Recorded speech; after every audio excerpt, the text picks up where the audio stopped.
Shalom para kasih Tuhan dimanapun Anda berada. Salam jumpa dalam sapaan harian GKJ Manahan. Hari-hari ini kita masih mendengarkan dendang lagu Natal, baik di tempat-tempat ibadah maupun di ruang publik. Suasana Natal yang penuh sukacita masih kita rasakan, mungkin sampai dengan beberapa hari ke depan. Natal senantiasa disambut dengan sukacita oleh umat percaya, karena penggenapan janji Allah akan hadirnya Sang Juru Selamat yang menebus dosa umat manusia. Natal juga identik dengan harapan, di mana Allah melalui Kristus Yesus memperbarui janji penyelamatannya atas manusia. Natal berarti pembebasan, karena kelahiran Kristus membuka rantai keperhambaan. Natal juga memiliki makna perdamaian, di mana relasi manusia dan Sang Pencipta dipulihkan. Natal adalah berkat kehidupan, di mana Allah menyatakan pemeliharaannya atas manusia. Akan tetapi, patutlah kita sadari, bila saat ini di banyak tempat, ada berbagai situasi paradoksal, ketika berita Natal tidak mampu menghadirkan sukacita. Ada banyak orang yang saat ini tengah mendaraskan hitung sendu di tengah perayaan Natal yang syahdu. Banyak orang yang masih terpuruk di dalam pergumulan, menantikan asa yang tak kunjung menjelang. Menggapai harapan, bagaikan menegakkan benang basah. Di tempat lain, masih banyak orang yang terikat dengan berbagai kuasa yang menekannya, bagaikan berada dalam perhambaan. Kebebasan menjadi impian yang ilusif. Ada pula anak-anak Tuhan yang saat ini harus menghayati Natal di tengah desingan mesiu peperangan, meniti hidup detik demi detik, tanpa ada keyakinan masihkah dapat melihat terbitnya matahari esok pagi? Karena suatu waktu, timah panas dapat saja menghampiri tubuh lelahnya. Di manakah perdamaian dalam situasi seperti ini? Sementara di sudut-sudut kota, ada tetesan air mata orang tua yang melihat anaknya kelaparan dan kedinginan tanpa tempat tinggal. Di manakah janji berkat pemeliharaan atas mereka? Akankah Kristus hadir di tengah situasi yang tidak mengenakan ini? Merasakan situasi seperti ini, saya teringat dengan firman Tuhan di dalam Injil Matius pasal yang ke-25 ayat yang ke-42 sampai yang ke-45 yang demikian sabdanya. Sebab ketika aku lapar, kamu tidak memberi aku makan. Ketika aku haus, kamu tidak memberi aku minum. Ketika aku seorang asing, kamu tidak memberi aku tumpangan. Ketika aku telanjang, kamu tidak memberi aku pakaian. Ketika aku sakit dan dalam penjara, kamu tidak menjenguk aku. Mereka pun akan menjawab, Tuhan, kapan kami melihat engkau lapar, atau haus, atau sebagai orang asing, atau telanjang, atau sakit, atau dalam penjara, dan kami tidak melayani engkau? Ia akan menjawab mereka, sesungguhnya aku berkata kepadamu, segala sesuatu yang tidak kamu lakukan untuk salah seorang dari yang paling hina ini, kamu tidak melakukannya juga untuk aku. Para kasih Tuhan, tema Natal yang ditetapkan oleh Persekutuan Gereja-Gereja di Indonesia dan Konferensi Wali Gereja Indonesia di tahun 2024 ini adalah, marilah sekarang kita pergi ke Bethlehem. Pergi ke Bethlehem adalah tanggapan berupa tindakan iman para gembala atas berita tentang kelahiran Kristus, di mana kelahiran Kristus di tengah dunia ini mewujud nyatakan Missio Dei, misi Allah untuk menyelamatkan manusia yang berdosa. Panggilan Allah untuk pergi ke Bethlehem juga berlaku atas kita setiap umat percaya.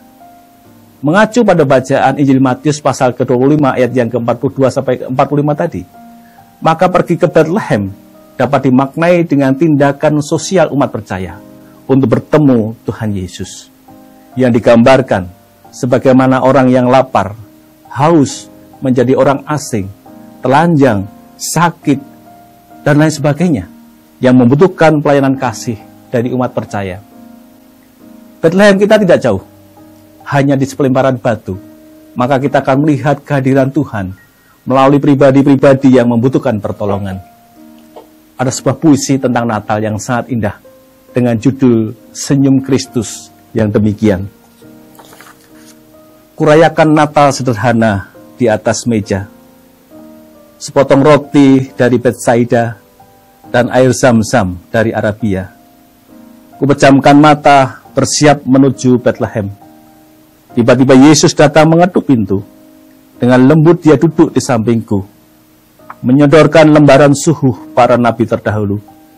Dan untuk pertama kalinya, setelah penyaliban di bukit itu, aku rasa dia tersenyum padaku. Puisi ini ditulis oleh seorang muslim bernama Ahmad Ghaus di malam Natal tahun 2021 yang isinya sangat relevan dengan bacaan kita saat ini. Kita tidak perlu jauh pergi ke Holy Land untuk menemukan Bethlehem, karena Bethlehem tidak jauh dari kita dan ada di mana-mana.